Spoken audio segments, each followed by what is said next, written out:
சாயி ராமாயணம் அத்தியாயம் 37 சாவடி ஊர்வல கோலாகலம்.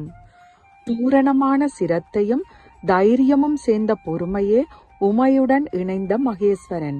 அவர்களுடைய அருட்கரம் தலையில் படும் வரை உலகத்தையே ஆடியாக அணிந்தவனும் நம் கிருதயவாசியுமான ஆண்டவன் கண்ணுக்கு புலப்பட மாட்டான்.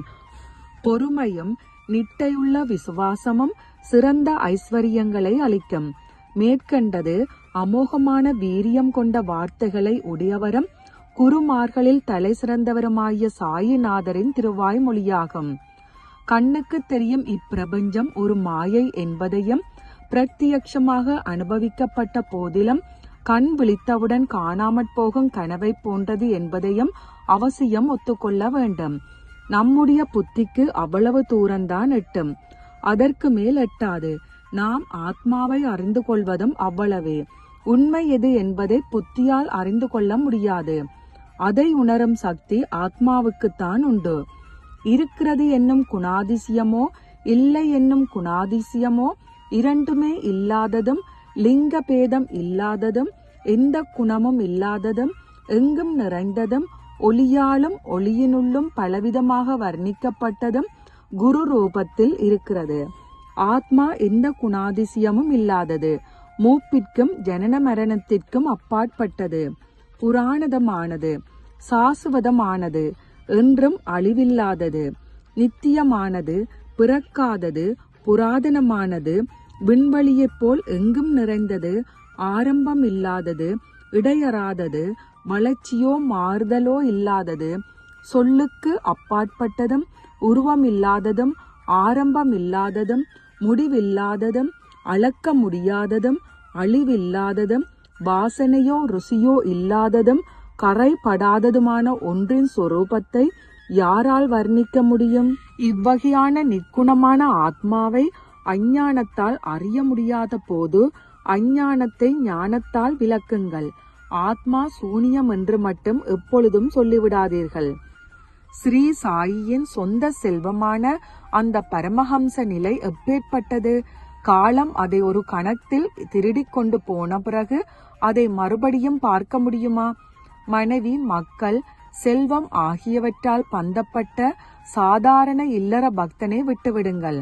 அனைத்தையும் துறந்த யோகிகளும் சாயி தரிசனத்துக்கு வந்து பாத கமலங்களில் மூழ்கினர். ஆசை, வினையாற்றல் ஆகிய இவ்வுலக பந்தங்களிலிருந்து விடுபட்டவரும், தேகம், குடும்பம் போன்ற உலகியல் பாசங்களிலிருந்து முழுமையாக விடுபட்டவருமாகிய பக்தர் சகல பேறுகளையும் பெற்றவர் ஆவார்.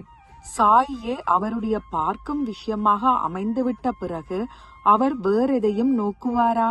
பார்க்கும் இடமெல்லாம் அவருக்கு சாயியே தெரிவார். அவருக்கு இவ்வுலகில் சாயி இல்லாத இடமே இல்லாமல் போய்விடும். சாயியின் நாமத்தை வாயிலும் பிரேமையை இதயத்திலும் தரித்து அவர் எப்பொழுதும் சாந்தமாகவும் சேமமாகவும் இருப்பார். ஏனெனில் சாயியே அவரை ரட்சிப்பார். செவி செல்வ விஷயங்களில் இதுவே கதி. காதுகளுக்கு சாயியை தவிர வேறு கேள்வியே இல்லை. மூக்கும் சாயின் பரிமளத்தால் நிறையும். நாக்கிலும் சாயி நாமத்தின் இனிமையான சுவையே ஊறும். சாயியின் புன்னகை தவழும் முகம் எவ்வளவு அற்புதமானது! அப்புன்னகை அளித்த சுகம் எவ்வளவு தூய்மையானது! சாயியின் திருமுகத்தை நேரில் பார்த்தவர்களும் அமிர்தத்தை ஒத்த அவருடைய திருவாய்மொழியை கேட்பவர்களும் மகா பாக்கியம் பெற்றவர்களாவர். மங்களங்களின் உறைவிடமும், சுகத்திற்கும் சாந்திக்கும் பிறப்பிடமும், விவேகமும் வைராக்கியமும் நிறைந்தவருமான சாயி எப்பொழுதும் விழிப்புணர்வுடன் இருந்தார். வயிறு நிரம்ப பாலை குடித்த பிறகும் கன்று தாயிடமிருந்து பிரிவதற்கு விரும்பாது. கன்றை தாயிடமிருந்து பிரிக்க கயிறு கொண்டுதான் கட்ட வேண்டும். அதுபோலவே நம்முடைய மனத்தை உலக இன்பங்களிலிருந்து பிரித்து குரு பாதங்களில் கட்டிவிட வேண்டும். குருவின் கிருபையையும் காதலையும் பெறுவதற்கு அவருடைய பாத கமலங்களை வழிபடுங்கள். ஒவ்வொரு கட்டத்திலும் அவர் அருளும் நலந்தரும் போதனையை ஏற்பதற்கு இதயத்தில் இடம் செய்து கொள்ளுங்கள். ஓம் சாய்ராம். எல்லோருக்கும் சுபம் உண்டாகட்டும்.